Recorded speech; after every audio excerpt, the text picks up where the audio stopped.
Hey, sixth grade.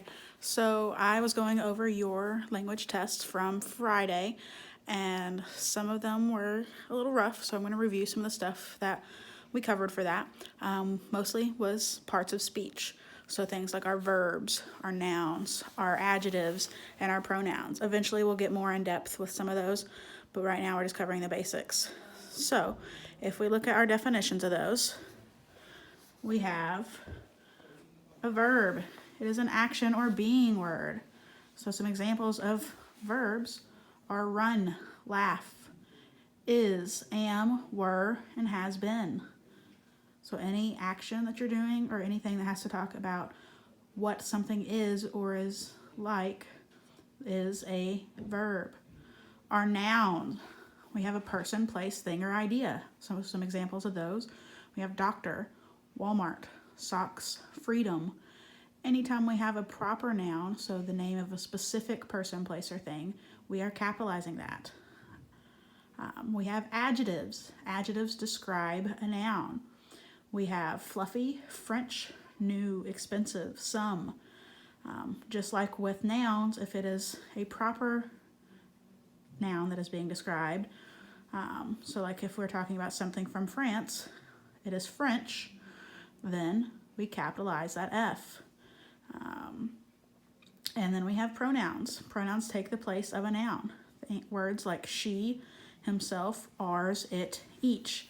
If I took that person's name out, if I said, instead of saying Miss Richmond slept in today, I could say she slept in today, and that would be the pronoun she.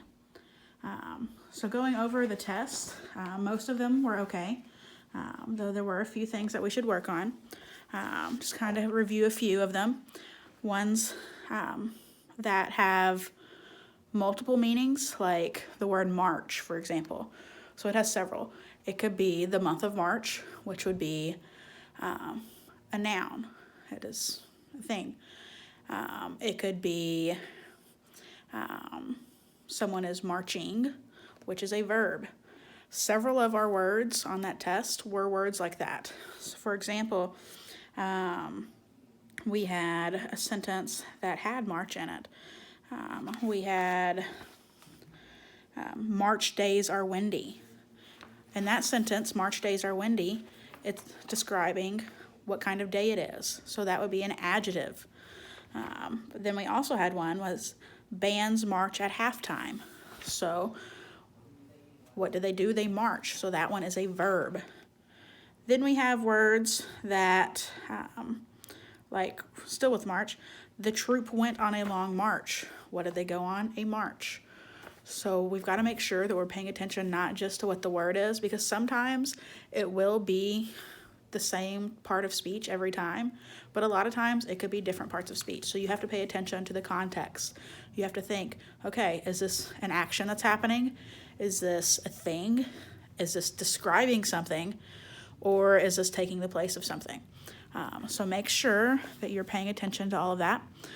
We will review parts of speech some more when you guys come back, and we can go over those tests in person. But until then, make sure you're focused, you're getting your work done, and I'll see you soon.